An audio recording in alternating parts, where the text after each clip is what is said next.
8, 7, 6, 5, 4, 3, 2, 1. Un sur de moins qu'un chien, éliminer le pêche des Indiens, le bluff, ici est au visage blême, thème, le blabla thème, paysage désolé qui circule dans le verre, oh chérie, tu charries plus d'oxygène, et tu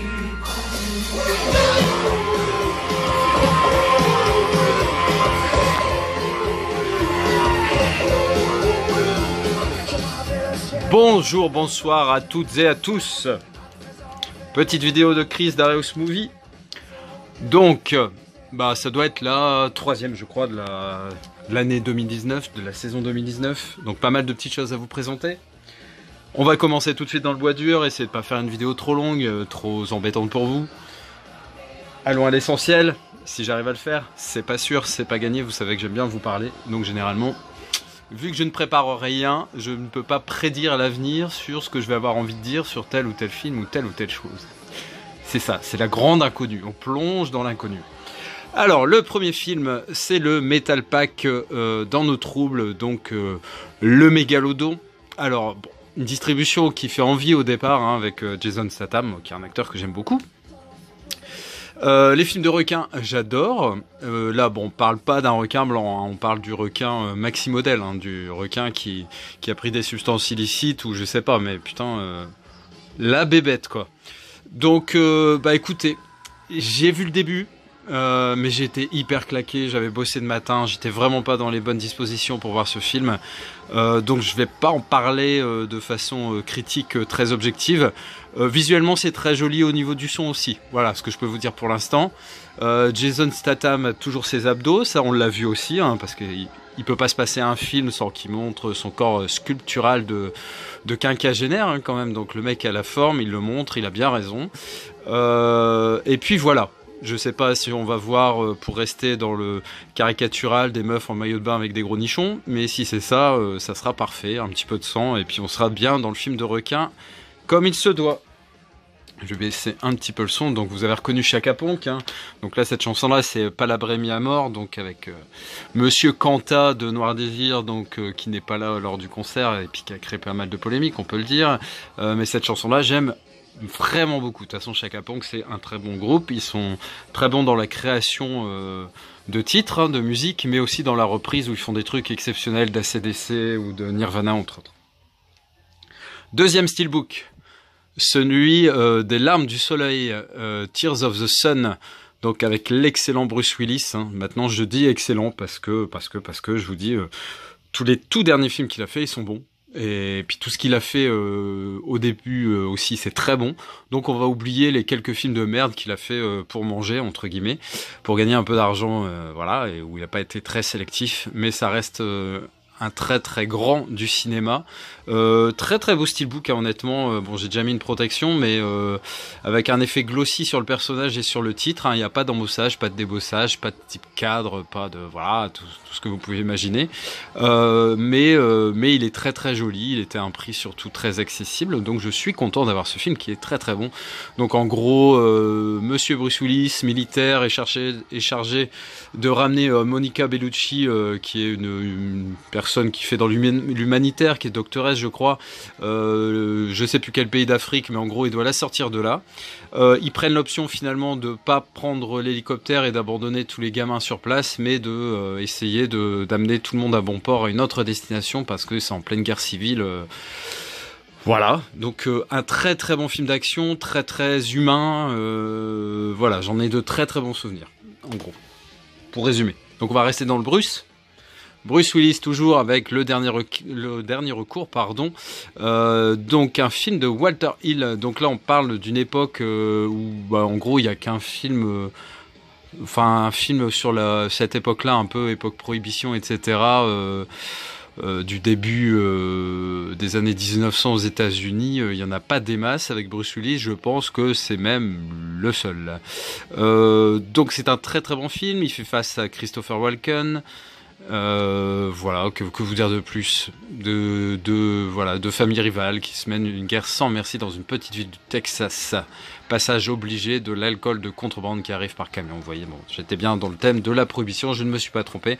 Donc j'ai trouvé celui-là à Auchan, je dis pas de conneries, à 6 € et j'étais super content parce qu'il est pas très commun en Blu-ray ce film. Je l'avais pas du tout dans ma collection, ni en DVD, rien du tout. Donc franchement ravi de choper ce dernier recours.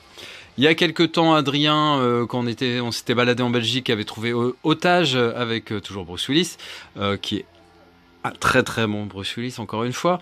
J'avais été, je dis pas jaloux, mais putain, il avait bien eu du bol de le trouver. Et bah comme quoi, je l'ai trouvé moi dans un cache dans une ville où je ne vais jamais, à 2,90 € je crois, ou un truc du genre, mais pas plus cher que ça. Donc je suis super content parce que pareil, pas trop commun, pas trop facile à trouver, généralement pas un prix très attractif. Donc je l'avais vu qu'une fois, mais trop cher, donc j'avais laissé tomber. Bon là c'est vraiment nickel. Dernier film pour Bruce Willis en tout cas, donc film de Richard Donner, donc vous voyez, bon, là c'est vraiment l'époque, Walter Hill, Richard Donner, le mec s'emmerde pas quand même, hein, Night Shyamalan, enfin bref, très très bon, il s'est s'entourer de très très bons réalisateurs, enfin, où c'est les réalisateurs qui à l'époque s'entouraient d'un très bon acteur qui était Bruce Willis. Donc là c'est un peu le Copland de Bruce Willis, hein, où là il a une dégaine où il cherche pas à être très beau, hein, voilà, il cherche pas à cacher sa calvitie, ni à avoir des faux cheveux, ni à se raser complètement la tête. Donc là voilà, une coupe un peu voilà bof, hein, sans être méchant, mais moi ça c'est ce à quoi ça me fait penser là tout de suite. Un peu bedonnant, alcoolique, vous voyez, le flic désabusé en fin de carrière, plus motivé du tout, et il va être chargé, enfin sans le vouloir, d'amener un black qui est Mos Def, de l'emmener au tribunal en fait parce qu'il doit témoigner contre d'autres flics. Et là il va y avoir David Morse, hein, qui est excellent dans La Ligne Verte notamment, qui va essayer de l'en empêcher à tout prix. Et ils ont quelques rues à traverser, quelques blocs, ça s'appelle un peu comme ça aux États-Unis, pour arriver jusqu'au tribunal. Mais ça va être forcément semé d'embûches parce que tout le monde cherche, tous les flics de la ville cherchent à les éliminer. Très très bon film. Alors j'étais super content dans mon cache converteur, je vois en sortant, j'allais reprendre rien du tout, et je vois derrière la caisse un coffret de X-Men, enfin un coffret ouais abîmé, d'X-Men 4K, et puis je demande à la dame de le voir et elle me le montre, et puis je lui dis combien il est parce qu'il n'y avait pas de prix, et elle me dit je l'ai rentré ce matin, je sais pas trop, mais regardez. Les Blu-ray 4K sont toujours sous blister, c'est juste le carton qui est pas en très très bon état. Et puis voilà, je dis ça pourrait éventuellement m'intéresser, tout va dépendre du prix. Je dis en ce moment, j'avais regardé, hein, je dis c'est 29,90 € avec les soldes sur Amazon. Hein, donc voilà. Et bon, elle me dit la moitié ça vous va? Je dis oui ça me va, oui. Donc 15 € les 3 4K. Il y a donc X-Men Apocalypse, X-Men le commencement et X-Men Days of the Future Past. En sachant que j'ai revendu mes trois X-Men, les 3 que j'avais comme ça en Blu-ray classique, 3 € pièce, 9 €, vous voyez, pour 6 €, j'ai eu les 3 4K. Donc franchement, ça c'est vraiment des opérations béton. Alors au niveau du son, il y a du Dolby Atmos sur l'un d'eux, je sais plus lequel, mais pas sur les 3, sinon c'est du DTS HD Master Audio, du 7.1 pour l'anglais, du 5.1, enfin bref, au niveau du son ça va, c'est pas fou, à part je vous dis pour l'un d'eux qui est en Atmos, mais au niveau de l'image je sais que ça a une très bonne renommée, puis honnêtement là vu le prix, il n'y avait pas photo, hein. J'aurais été vraiment très bête de passer à côté. Je vais vous présenter juste vite fait 2 petites BO que j'avais acheté il y a déjà un petit moment, hein, donc ça concerne Marvel, donc les Gardiens de la Galaxie, donc il y a le 1 et le 2, donc celui-ci c'est celui du 1, donc avec le premier disque où c'est toutes les chansons, on va dire various artistes chantées, hein, avec Hooked on a Feeling, Go Always, Spirit in the Sky, enfin vous connaissez tout ça, hein. J'en ai un peu marre, c'est de la pub sur le téléphone, là, je crois que c'est Bouygues Télécom qui me casse les couilles parce que c'est une des chansons des Gardiens de la Galaxie, puis ils sont en train de me la pourrir parce que on l'entend sans arrêt. Ça n'en demeure pas moins une super BO, et j'ai pris également donc les Gardiens de la Galaxie avec cette cassette audio, hein, imprimé sur le verso du Guardian Galaxy 2. Là par contre les titres je les connais beaucoup moins parce que j'ai vu le film qu'une fois au cinéma et je me souviens vraiment plus de la bande originale, donc ce serait une redécouverte, mais très content d'avoir chopé ces deux films. Alors ensuite, aussi invraisemblable que cela puisse paraître, se Rencontre du troisième type. Eh bien, figurez-vous que je l'ai jamais vu. Donc c'est un film de Steven Spielberg avec Richard Dreyfuss. Voilà, un des mythes, un des fondements, les bases de la science-fiction au cinéma. Rencontre du troisième type, je ne l'ai pas vu. Donc voilà, je m'attends à quelque chose de très bon, très années 80, hein, et le film date de 77 je crois. Donc il a été remasterisé, ça c'est l'édition au 30e anniversaire. On le voit traîner dans tous les caches en DVD, hein, c'était vraiment le film qu'on voyait le plus avec je sais plus quoi sur Mars là. Enfin bref. Mais par contre en Blu-ray c'est pas le cas, on le voit pas tout le temps, et donc là je l'ai chopé, je crois que c'était à Carrefour à 5-6 balles, hein. Donc je suis vraiment très très content et j'ai hâte de voir quand même ce film. On peut pas tout voir, hein. Moi des fois c'est vrai que je m'étonne quand certains dans des chaînes concurrentes on va dire, même s'il n'y a pas vraiment de concurrence entre nous. Donc je disais oui, je m'étonne des fois sur certains collègues qui n'ont pas vu tel ou tel film, et je trouve ça c'est surprenant quoi. Et bah là voilà, je vais créer la surprise. Rencontre du troisième type, je l'ai pas vu. Régalez-vous avec ça. Rob Roy, alors avec l'excellent Liam Neeson, Jessica Lange. Alors Jessica Lange, moi ça me fait penser direct à King Kong. L'ancienne version, hein, je parle pas de celle de Peter Jackson. Ça me fait penser surtout aussi plus récemment à American Horror Story où elle est presque dans toutes les saisons et elle est vraiment très très bonne actrice, cette Jessica Lange.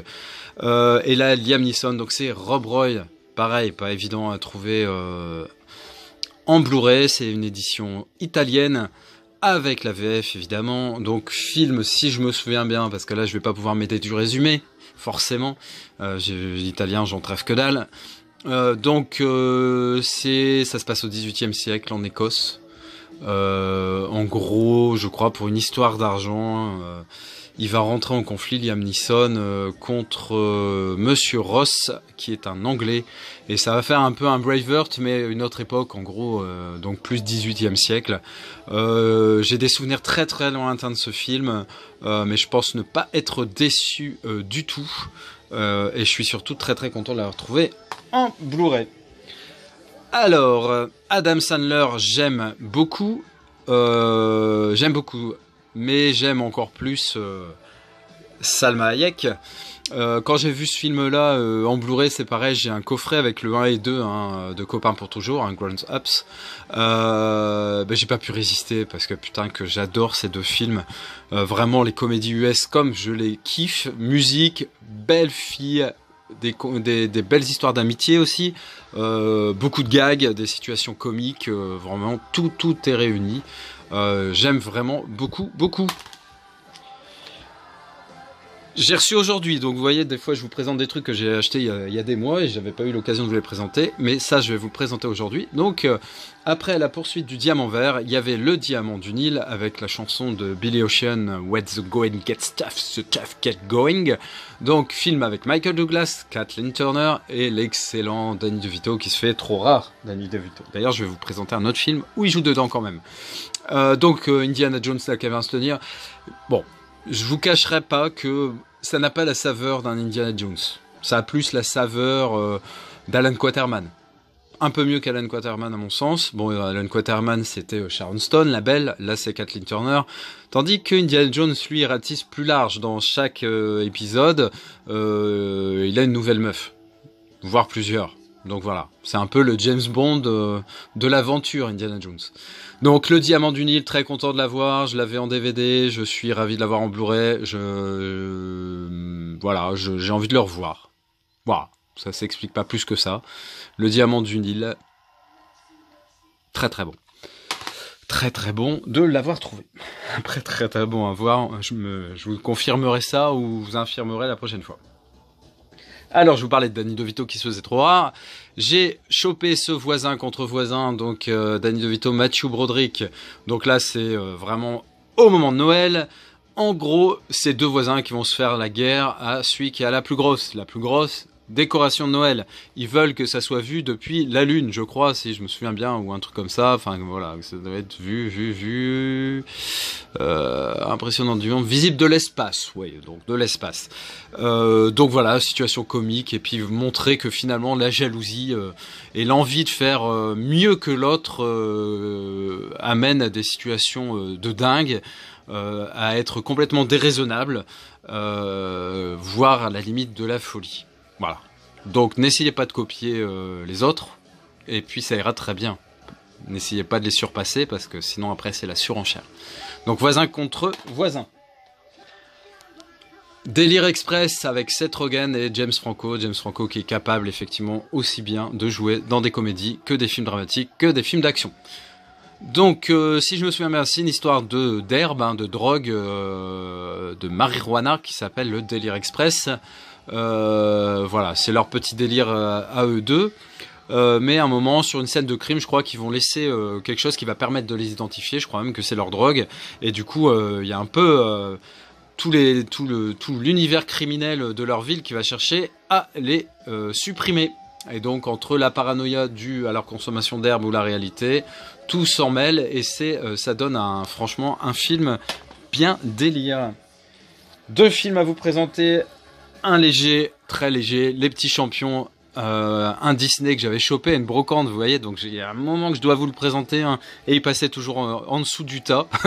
Donc un Disney Les Petits Champions, avec l'excellent Emilio Estevez de Young Guns, et 3 de surveillance, où il partage l'affiche avec Richard Dreyfuss, avec le chien, vous savez, le Rottweiler. Enfin, il a fait pas mal de trucs sympas, La Nuit du Jugement, voilà. Donc là, Les Petits Champions, en gros, on comprend assez vite. Il y a des films comme ça, on voit l'affiche, on sait tout de suite de quoi ça parle. Donc là, en gros, il va entraîner une équipe de gamins un peu débilos et pas forcément très doués au départ au championnat de hockey. Voilà. Donc j'aime beaucoup ce genre de film. Ils sont indisciplinés, ils sont nuls en patinage, ils ne peuvent pas gagner. Je sais pas pourquoi, mais je sens qu'ils vont gagner, moi. Et dernier film que je vous présente, alors le Best of the Best. Alors, tout le monde ne connaît pas ce film. C'est un film avec Eric Roberts, et c'est un peu le Karate Kid ou Bloodsport d'Eric Roberts. Donc c'est un film sur les Jeux Olympiques de Séoul, l'équipe de karaté. Et voilà, en gros, Eric Roberts, son plus grand ennemi, c'est lui-même. Film franchement très iconique et mythique des années 80, que j'ai pas revu depuis ma jeune adolescence, donc je sais pas du tout ce que je vais en penser, mais forcément quand je l'ai vu, il y a le côté nostalgie qui m'a fait franchir le pas de l'achat. Bah écoutez, vous voyez, c'est quand même assez varié tout ça, donc j'espère que cette petite vidéo vous a plu. N'hésitez pas à la commenter et surtout à vous abonner si ce n'est déjà fait. Allez, salut, ciao!